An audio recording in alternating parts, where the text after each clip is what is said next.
Hey everybody, this is Brandon Ryder, and you're listening to the Texas Toast Podcast. So let's go.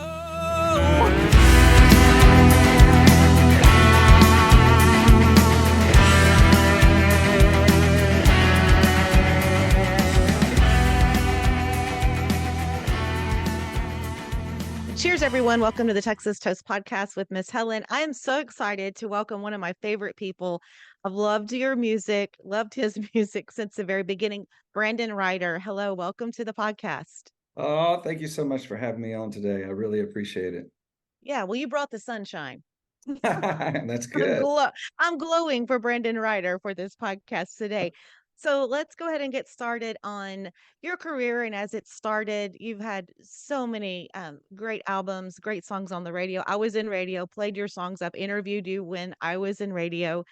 Well, let's talk about your start in the music because it's interesting because you, of course, grew up in Carthage. That's your hometown. And That's went to right. UT Tyler and thought you had it figured out. And then all of a sudden you got the calling for music. That's right. The crazy thing is that like the guitar had always been around me, and I had always been musically inclined. I sang in church, led singing in church, worked in the youth for the church.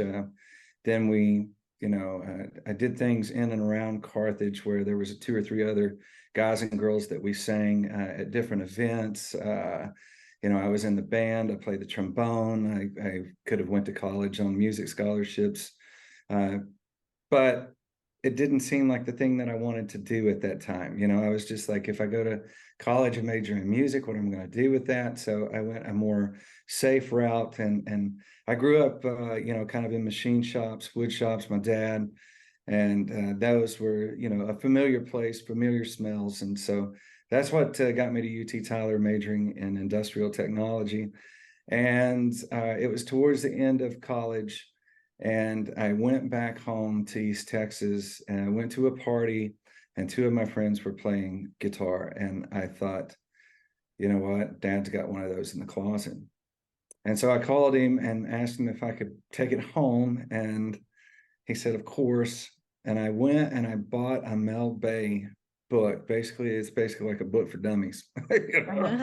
Uh, three chords and the truth in, and I started writing songs immediately because I had always written things down. I had always written, whether they be poems or songs in my head, without music, so to speak. I didn't have that avenue, and so this immediately gave me what I was looking for. And you know it took off really quickly, and in fact it took off so quickly that living in Tyler, had met some new friends, and this would have been 97, 98.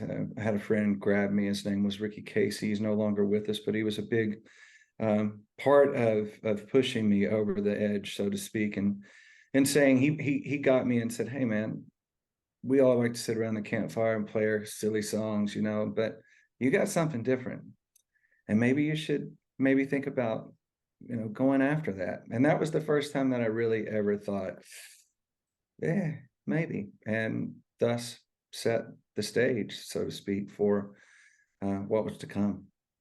And so as you got started, let's talk about I know that when Conviction came out, I think that's when everybody's attention was like, whoa, okay, Brandon's really good, but there's something about this. And Walt Wilkins was the producer on that. Mhm. Absolutely. So, we put out two records in the beginning. In 2001, I came out with Because She Loves Me. Hmm. And that was a great start, a good beginning to kind of get our feet wet. We were obviously very, very green, had no idea what in the world we were doing. My guitar playing, I'd only been playing a few short years, and so I was trying to catch up there as well. I think my lyrics were ahead of my ability playing the guitar at that time. And then 2003, came out with a record called Behind the Pine Curtain. And it was completely different from the first record. And the first record was a little bit more country. The second record was a little bit more cross Canadian ragweed, so to speak. And, that did a little bit for us too. But that Conviction record in 2005 was where it happened. And Walt and I had met in 2004. We were playing a benefit at River Road Ice House. And Walt was not supposed to be in my set, but someone was unable to get there on time from the set that I was in. And Walt and I met that afternoon, and we just hit it off right off the bat. And he was coming back from Nashville about that time. He had spent 10 years over writing on several different he had publishing deals there, and he was ready to come home. And so we said, hey, let's start doing some shows. Let's start going out together. And that was such an honor for me because I had all of his records before I had even met him. And though this just opened up the door to be able to learn from one of the greatest. And that started that whole thing. I do remember the moment where I found out that he was going to produce my record, Conviction. He actually told my wife that he was going to produce my next record. And she told me that night after we got home. And so I don't remember exactly how it went down, but I got in touch with Walt and I said, so I hear you're producing my next record. And he Wow. said, I'd love to. I want to. And I said, well, let's do it. Let's go that route. And that started it. That was set the stage for Conviction. I had never recorded outside of Texas in the previous two records, but Walt had such a great so many musicians there that he knew in Nashville, and they were great musicians. And so we decided to do it there. And I can tell you so many stories about that record. What do you want to Wow. know? I'll tell you this about Conviction, okay? Okay. So we get to Nashville and we're recording this record, and it's just going fantastic. And all the songs are really coming together, but it's time to get my vocal tracks that we're going to use on the record down. And my voice that day, just wasn't working at all. Sometimes when you fly up to Nashville and you change the scenery and the different allergies and the Oh, air just yes. zapped me. So somebody made a couple of phone calls. They got me an appointment with a doctor, went to this ENT and walked in. This guy, I don't know what he did to me. I don't know what he gave me. I don't know what he shot in my arm. I don't know what happened. But when I walked out of there that afternoon, I sang like a bird. And Wonderful. we recorded the entire vocal tracks for all of those, the whole record that afternoon and evening. It was so crazy because we didn't think we were going to be able to make it happen at all in the beginning. And then this magical doctor just pulled a rabbit out of the hat, and I was in business again. Oh my gosh. I just wonder how what was the concoction, because all of us that suffer from allergies would love to know. I would still love Who to know. knows? Exactly. Well, it worked. That's an amazing story. I'm so glad that you shared that with us. And then you also had Randy Foster did some producing with you also. Absolutely. Walt has produced 3 records for me over the years. Radney, I met after we had done Conviction. Um, Radney was a big part of this whole thing too, because he's a big Texas troubadour. Mm. Obviously has the Del Rio connection and Texas boy himself. And he, once we met, the first thing was that he wanted to write. And so I remember agreeing to that, to fly up to Nashville and to go write with him. But the thing I remember more than anything about that particular time with Radney is that my wife was taking me to the airport. I was going to get on a plane, and I looked at her when we got to the airport, and we're sitting there. I'm about to get out of the car, and I said, I'm going to go get on an airplane. I'm going to fly to Nashville, Tennessee.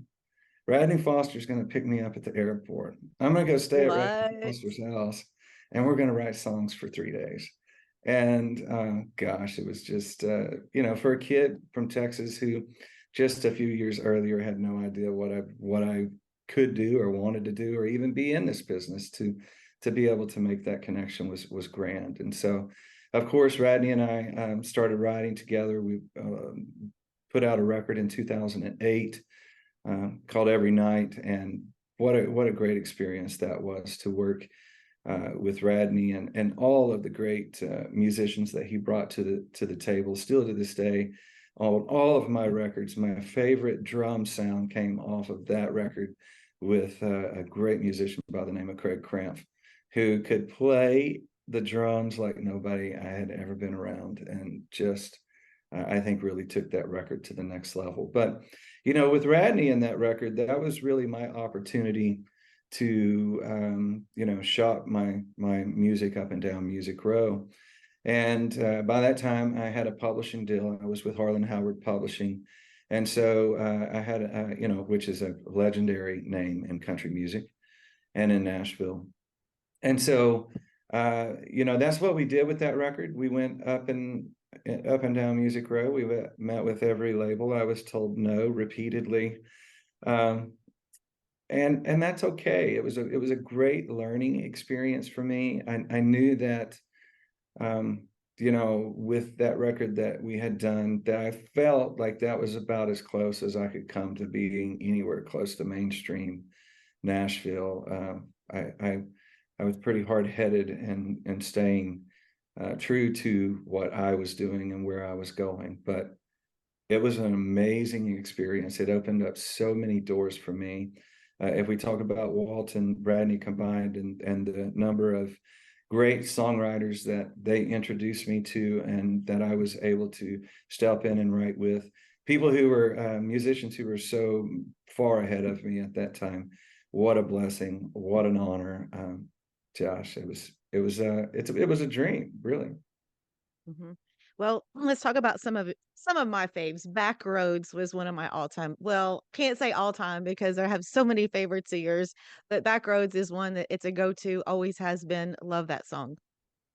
Yeah, Backroads is about Panola County. It's about Carthage, Texas. It's about where I grew up. And I was born and raised in Carthage, but I spent 3 years out in Sonora, Southwest Texas. My mom's family is all from that area. My dad's family all from the Northeast Texas area. And it, is a combination of the two, but mostly about, Panola County, Carthage, Texas, East Texas.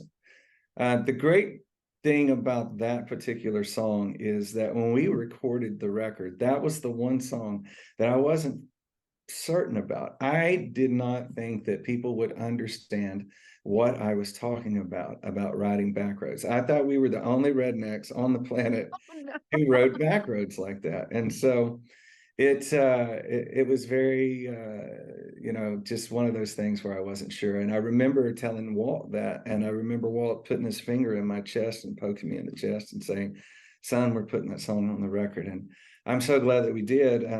Through all of the music that I put out over the years, that is still the number one song as far as spins, what it gets every month out there. That is still the number one song out there, and I love that because I love playing it. I do, and the band loves to play it, and now we've rolled countless other songs into it. We can make Backroads a 20-minute ordeal, and I really enjoy that. It's such a fun song to play and sing, and it's my roots. I know. Well, and that's why yes, we grew up on back roads. The best memories still to this day, even though we're older now, some of my best memories are the back roads. I'll run into some of my old classmates. Like we're all still friends. We were teeny tiny small town, which is now grown. But yeah, we still talk about those days. Absolutely. And not only that, but when we put it out, you've got to remember the time frame. We're in 2005. We didn't have the social media like we do now. True. We did have email. I got emails from all over the world about this I love song. it. I'm all over the world. Not only that, but I also, I we were in conflict in Afghanistan and Iraq during that time, and our men and women of uniform sent me, short clips, videos of them listening to Backroads going into battle. Hmm. Um, um, Lyrics written on a table in Iraq. Just some of the craziest things, and you just never know what, as a writer, a song that's going to touch someone and how it's going to touch them. And I've always been a fan of that because, my mom, she really instilled the music in me from a young age. She instilled in me listening to lyrics, and she would ask me things like, what did that mean to you, or did you hear that, or what did that line say? And so I was always interested in that, and had always thought as a consumer of music that, you know, I wonder if this song, what it means to me, means the same thing to the writer. And you know, everyone has their own circumstance and has their own version of what that means to them. But just the fact that it touched so many people, it meant the world to me, because I didn't think it was that good in the beginning. Well, another song that's touched so many people, and I think you know where I'm going on this one. I mean, I went to my best friend's wedding and it was the mother-son dance, but Freeze Frame Time. And I had an opportunity to interview you many years ago. I don't know which county fair festival you were playing in our area, but you were coming through and we were the presenting station. And I want you to tell the backstory on Freeze Frame Time, because the day you told it to me was the day that I was still will never forget that interview when you told me about how that Yeah. song came about. Yeah. So, you know, my wife and I were discussing having children at that point. We got married young, and that was one of the things when we got married, was that we weren't going to have children right off the bat. And all of my friends had always been older than me. I'd always kind of gravitated to older people, and that I always kind of look forward. I could always kind of see what was coming. I could, you know, through them, the experiences they were having, and I knew that having a child was going to be something that I had never experienced before. Little did I understand truly the unconditional love that it brings. But I was to set it all up. I was on a trip with my father-in-law, and every September 1st, we ended up out in Coleman, Texas. He and I and a group of his buddies, and we would dove hunt opening day of dove season for a couple of days, and so we were on our normal annual trip out there, and this particular morning, uh, we got seated in the field. I still have my little bucket, my 360 bucket that I sit on. I did it this year, but took that out in the field and sat there, and there was another group that was with us, and from across the field, they had one of the wives was with them, and she could sing beautifully, and they had her singing Amazing Grace a cappella on CD. And just as the sun was breaking the horizon, they opened up the truck doors and blared Amazing Grace. And I thought to myself, if I could stay in this moment longer than I know it's going to last, if I could freeze frame time, that's what hit me. And I sat there and I wrote that song in that field.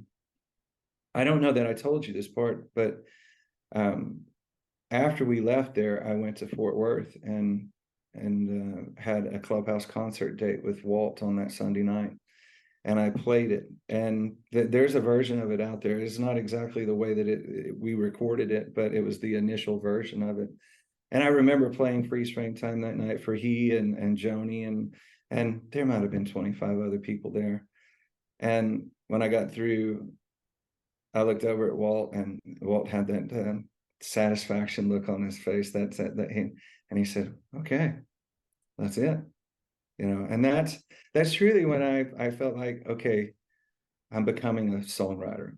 I can be pretty good at this. I can do this. And you know, standing up against, you know, Walt, and you know, we were touring with Susan Gibson at that time too, and gosh, I just felt like I was getting my butt kicked on stage every single night by the great singer songwriters that I was with. But that kind of set the platform for the future.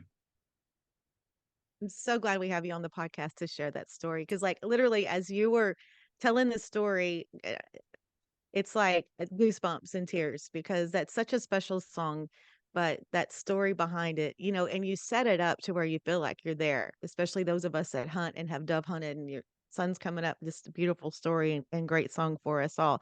And so now we're going to tie in, because I did get to visit with you at the Texas Country Music Awards at the after party last year, and I brought that up, but we were talking about Under the Lights on Friday night.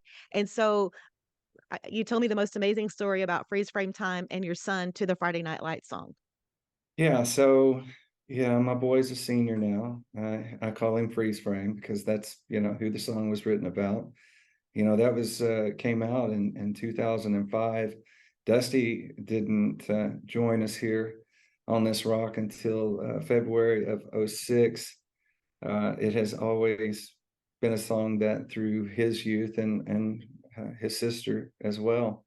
They sang that song with me a thousand times on stage through the years, and it's always been a special song. And getting to this point where now he's a senior in high school, and he's about to be out and going to college, and it's one of those things where the song even means more to me now than I think it did when I wrote it. I think it truly, freeze frame did. But that opened the door for something going into his junior year for Under the Lights on Friday night. And you know I was down in Fredericksburg, Texas, and I met this gentleman who turned out to be a songwriter himself, and he shared some songs with me, and we left that weekend. We were actually celebrating the life of a friend that we had lost, and I don't know. It's just one of those things where things come full circle, and you kind of feel like you're being pushed to do something, to go that next route. So, long story short, he gives me the link to some of his songs, and I decided to listen to him on one of my workouts, and I found this song Under the Lights on Friday night, and so I called him and I said I really want to record this song, and I wanted to change just a few little things, a couple of the names, and put Dusty's name in it, of course, and so we did. We did that, and it was such a fun song to record. I know that they say that, like, you just got to hang on because it goes so fast, and it's over so quickly, and you try to grasp that, but you can't really, and that's where we're at right now. We've got 2 regular season games to go in my son's high school career, and it feels like we just started this journey.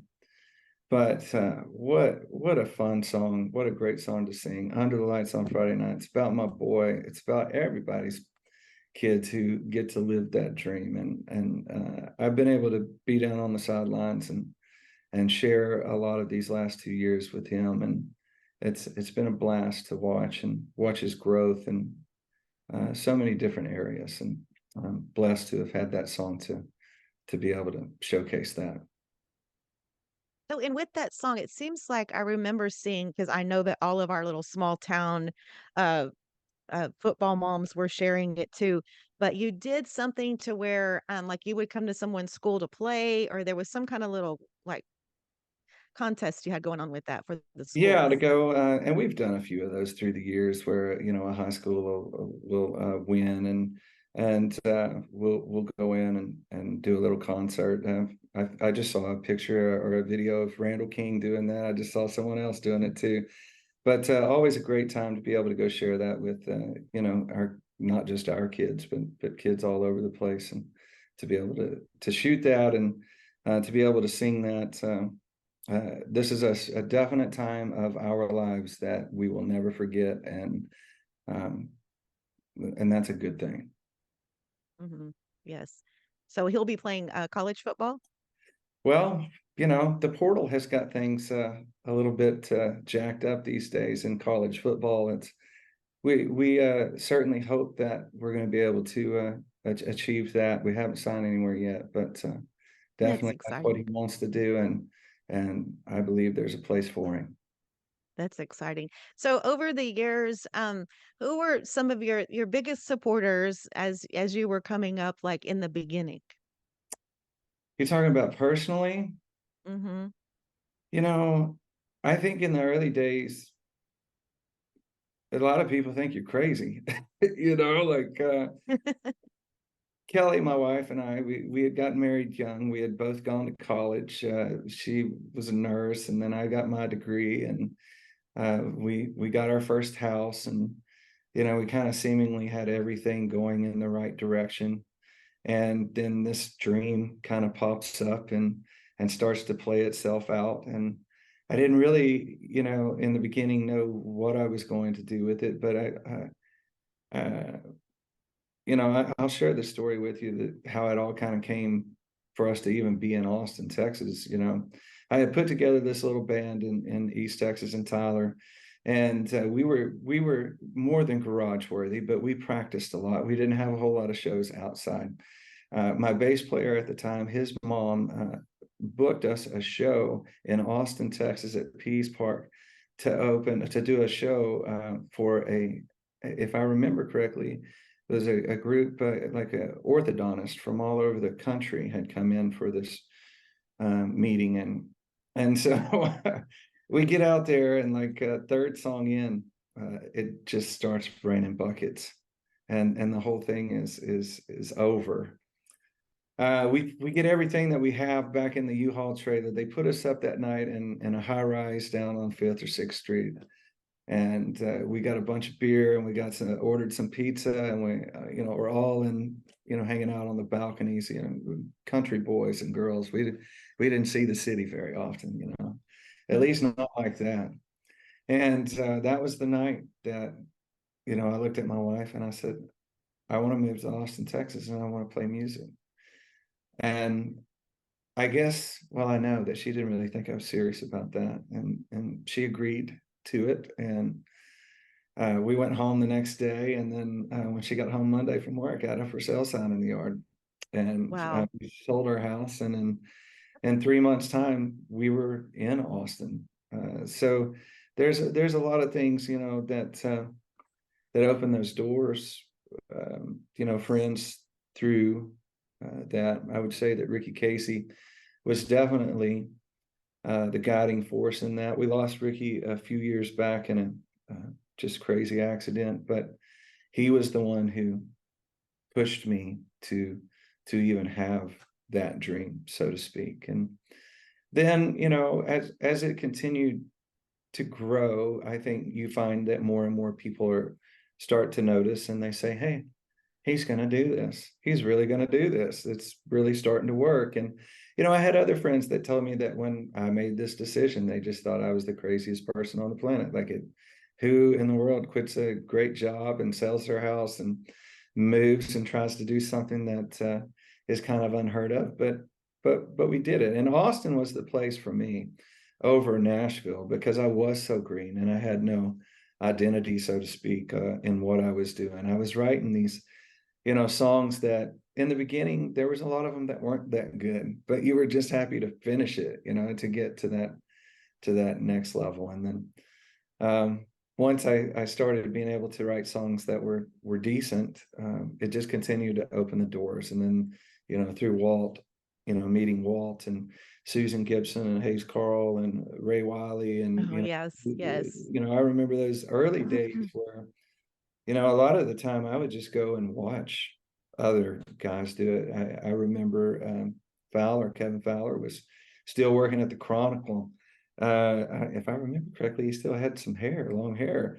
But I would go watch him and Corey and Pat, and then of course all of our heroes like Jerry Jeff and Robert O'Keefe. Yes. Those were the days. Those were the days, because it was so brand new. But at the same time, until the 90s, early 90s, other than Billy Joe Shaver and Jerry Jeff, I hadn't really heard of, obviously Willie and Waylon and that whole, thing coming back from Nashville to Texas. But when I was introduced to Robert O'Keefe, that was kind of like the watershed moment where I was like, whoa, this guy is like, he's doing his own thing. And that's what I really loved about the whole Texas scene, the Texas red dirt scene at that time, was that everyone who was in the scene, and there wasn't a ton, but everyone who was very unique and very different, did their own thing and had their own way. And so I think that was a motivation to definitely come down to Austin as well, to be a part of Yes. that. Yes. and to try to get rid of some of that greenness that And we then yes, have. and then us yes, and then us in radio, especially me specifically, fell in love with the Texas music scene. And fast forwarding to today, let's talk about our current situation that's amazing with our Texas country music industry. But you're the spokesperson for the Texas Country Music Association. The awards are up and coming, and of course, I had the honor of co-hosting with Jim Nash on the red carpet last year. Supposed to do it this year, but my honey's got to go have a open heart surgery. So on like the Thursday before the awards. So I've been in contact with Linda. So let's talk about Texas Country Music Association just for a moment and how this industry has grown so much thanks to some like you and the artists that we were just talking about in the previous conversation. Yeah, for sure. So I have been the spokesperson for the TCMAs over the last, I guess, 7 years. I think we've done this. The first one started out in good old Carthage, Texas, and then we've done it in a couple of different locations in Fort Worth. But I think that we've all settled on and really love the award show being at Billy Bob's, Texas. I think it's a Hmm. great location for that. Great location for all of us. And um, when Linda approached me with this opportunity, I didn't really, understand where her vision was and what she wanted to do and how she wanted to grow it. But without Linda, none of this would happen. She is True. she is the brains. She is the orchestrator. She is the muscle. A lot of times, she makes sure that every year they have some new sponsorship that comes on. She is the workhorse behind this whole deal, and without Linda, none of it would be possible. After we did the first one in Carthage, I didn't really know if we'd do a second one, but she continued to blaze trails and open up some opportunities there in Fort Worth. And we've just continued to rock and roll that show every year. I feel like we've gotten better every single year. I felt like last year was like truly, for emceeing this event, and Yes, yes. that's what I've done every year as MC. And I remember in the early days being so nervous about it. And I felt like last year was the first year where I felt really confident and comfortable just going, yeah, we've done this, we've been here. It's a great award show. I love the fact that, we recognize, a lot of the artists, right, past and present, that some of the awards that we've been able to give out on the Trailblazer side, like to Walt, and then Walt Wilkins is a couple years ago, and then we've got, we did Gary P. Nunn. Just it's such a great event. It's really opened up the door for a lot of artists in Yes. ways that we didn't have that available to us in the early days. I know it's not the only industry show that's out there in Texas now, but I do think that it's unique in the fact that it really focuses primarily on making sure that we recognize the artist. Obviously, without radio, without podcasts, without all of these things that we have today, we wouldn't be where we're at. You continue to promote us on a large scale, but man, it Well, is yeah. a fun event. It's a reunion every year we That's get. it. That's it. That's Yeah, it. It's just, every year. yes, it is a reunion and the hugs and the high fives. And that's why I'm going to miss it so much. And, but yeah, it's, yeah, a Well, lot of let's stuff hope your going honey on, gets. but I'm, Let's yeah, hope your honey gets that well, successful surgery and that you're able to yeah. go next year. We'll be back there next year. And then the great thing too is that I know Linda's already in the planning for the summit and the industry awards. That it'll be the second one. But last year when we had the first one, I was in Salado, fell in love with that town, and that's where you are. Yeah, we've been So in Salado. After we moved to Austin in 1999, we moved to Georgetown in '08, and then in 17 we moved here. I feel like we just keep trying to move north to get out of the city, and you know what? The city's going to catch up to us again. But Salado's been a grand place for my family and I, and I truly love it. I love the fact that we were able to have the industry award here, because a lot of people tell me I should be the mayor for Salado. I don't live in the village, so I don't have that opportunity, but I do promote it. I do love it here. I do love the fact that the village in itself is full of, artists up and down Main Street, all the way from glass blowers to barrel beer making. We've got Mhm. so many painters. This just a lot of my people, artists, and I truly love being able to be here. It's been a great opportunity. Well, it's just been great visiting with you. I think you and I could probably go on for another hour. Um, Thank you so much for taking the time. I can't wait to catch up with you again. I will miss all of y'all, and everybody's praying for us. Linda sent me, she was texting me, and then I got some other messages from some of the other girls and Buzz and Jim and everybody. And so I'll be thinking about y'all. I'll be keeping up with what's going on that night, and hopefully I'll get to see you soon. But thank you so much for coming on the podcast. Thank you so much. It's a platform that gives us another opportunity to meet the fans to hear us. And, we're working on some new material right now. Conviction Awesome. will have a 20-year release in 2 years. 2025 will be the 20th anniversary of Conviction. Like I said, working on some new material right now.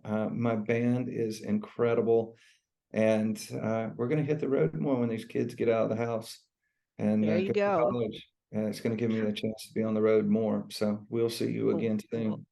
All right. Well, thank you so much, Brandon Ryder. Thank you very much.